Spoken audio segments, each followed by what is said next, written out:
What's up, everybody? Welcome back to the channel, Southscoot 88. I hope everybody's doing okay, doing fine. So, pasensya na, wala na naman masyadong upload. Medyo busy, sobrang init ng panahon. Okay, stay hydrated sa mga tao, sa mga hayop, mga pets nyo and all. Make sure na well hydrated kayo. Okay, so itong video na to is parang part 1 lang, no, after like dun sa title, no,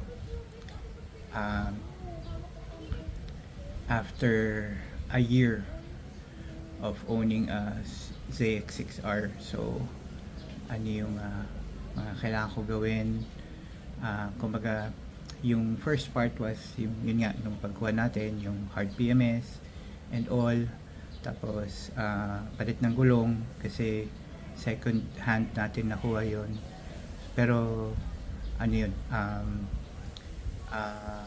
syempre yung mga ano ba tawag dun, mga kailangan, mga standard procedures natin na kailangan gawin, which is yun, palit ng goma, tapos pina-check ko yung brake pads, okay naman, tapos ano pa ba, hard PMS, flushing ng what you call that, yung coolant, yun, tapos yung mga ganon. So tapos palit ng air filter, yung ganon. So yun yung first part. Ito yung second part, which is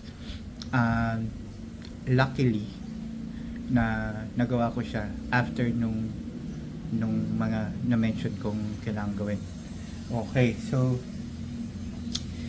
over the year na nag-aano ko siya, nagagamit ko siya, kasi yun nga, parang wala pa siyang wala pa siyang 1.6 ba or 1.5 kilometers for the last year, kasi ginagamit ko lang siya pang ano lang, pang weekend na ride sa gabi, or yung mga short burst lang sa highways, ganun.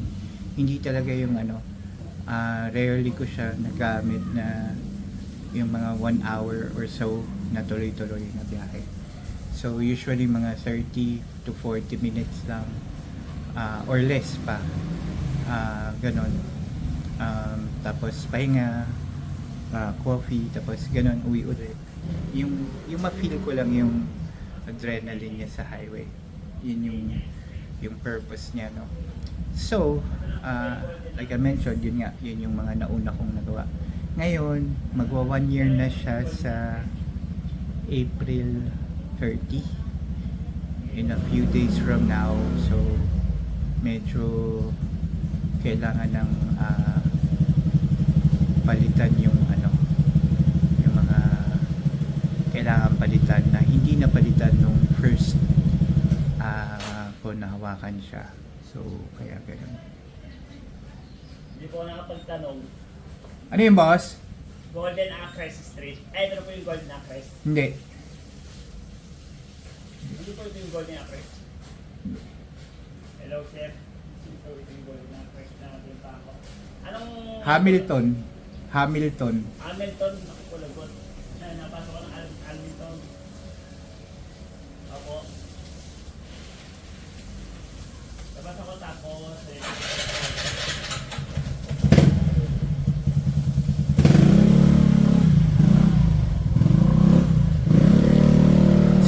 Sorry, may nagtanong. Yun, so ito na yun. So naka-purchase tayo ng mga kailangan natin, no. Going back. Yun, so over the year, na almost a year na pag-own natin, no. So research. So ang ZX6R, yung bike natin, no, pwede siya once a year na change oil. So basta within yung 3,000 kilometers niya within a year, whichever comes first, yun yung para sa akin pinaka safe.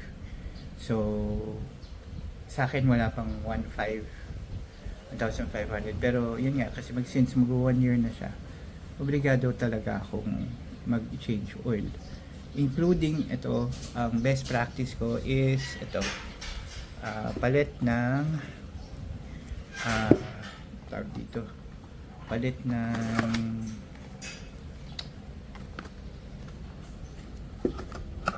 oil filter. So ang kinukuha natin parate is original. Okay, sorry, yan, original Denso.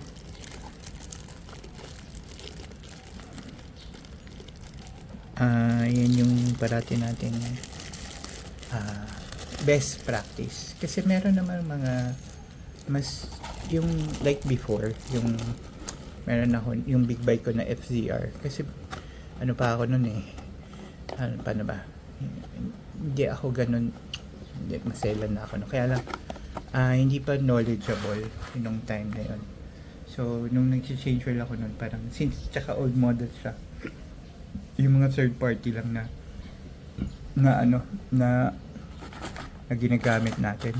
So sa akin ngayon, since ano na tayo, medyo, what do you call that, ay, sorry, ito, brake pads. Okay, brake pads siya guys, na original, yung hindi yung third party. So brake pads natin yan, orig na Kawasaki, genuine parts, made in Japan. Yan, nakikita nyo, made in Japan. So yan yung front pad assembly. So yan yung front part number. So yan siya guys. Ba't ako natatawa? Kasi nga Mr. Kit. Okay, hindi lang front, pati yung rear. Okay, ito yung part number ulit, made in Japan. Okay, so yan yung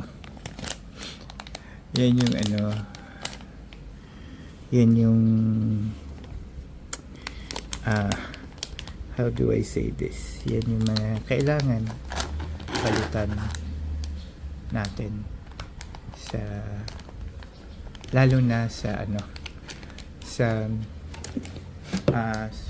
mga high performance bike or super bikes. So kasi syempre pag what do you call that, pag malakas yung bike, tapos syempre dapat makompensate yung ng braking power. Okay, so meron kang engine brake, to assist yung pero iba pa rin yung front and rear brakes, no? So meron kasi mas cheaper na brands sa market, kaya lang syempre, di ba, iba pa rin yung original na parts, or yung original na yung the manufacturer, yun pala, sorry. So yun guys, so gusto ko lang kayong update, kaso isasabay ko rin yung change oil, kaso yung mechanic natin nasa bakasyon yata basta wala pa siya ngayon, nasa province siya. Tumawag ako kasi tinawagan niya ako to confirm, kasi before ako magpunta dun sa shop, buti tumawag siya sa akin, telling me na yun nga, sabi ko kasi may papagawa, yun, medyo kasi tayo, medyo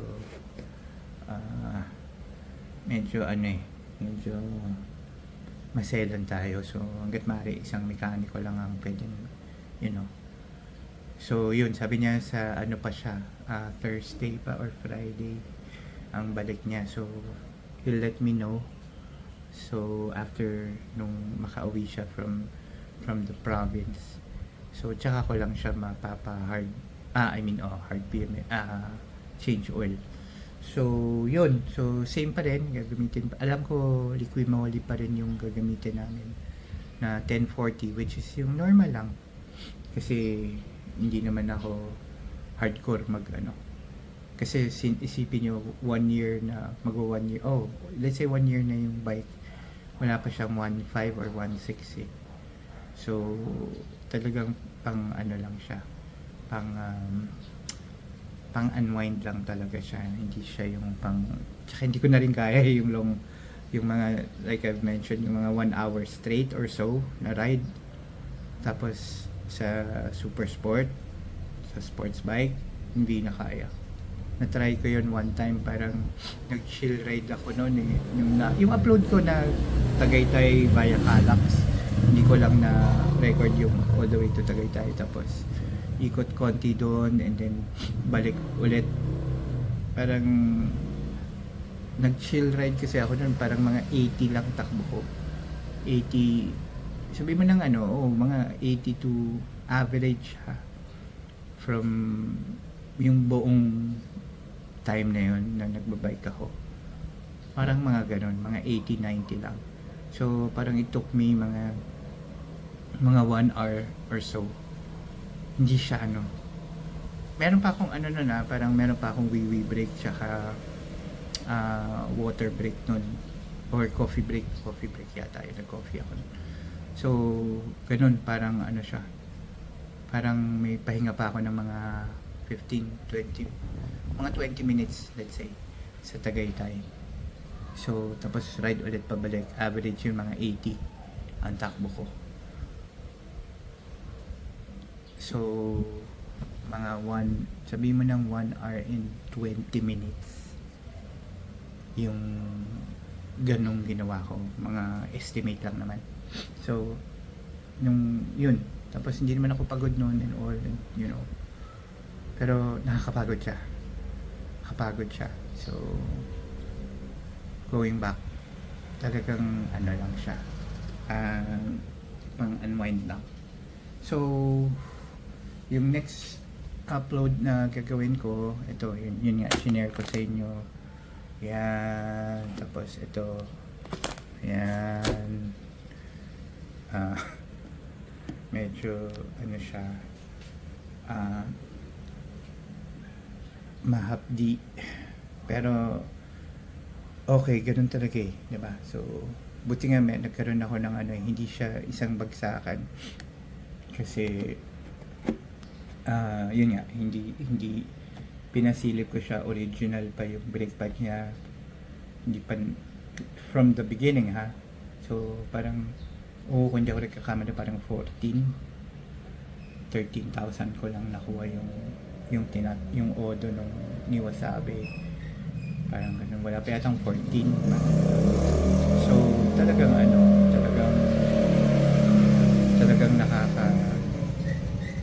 nakakatuwa talaga. Kaya lang, yun nga, nakakatuwa in a way na hindi niya ako pinagastos ng sabay yung isang bagsakan. So nakaipon tayo for a year, nakapagtabi tayo for etong maintenance na to. So sa tingin ko, matagal-tagal tong brake pads na to, kasi nga kung kahit sabi mo mag 2,000 kilometers ako in a year, baka umabot to ng mga 3 taon pa eh. Diba? Or so nasa naman yun, nasa paggamit. Anyways, yun, so hope you guys are enjoying this summer. Yun lang, stay hydrated and always drive safe, ganyan. And ito pala yung Bible verse of the day.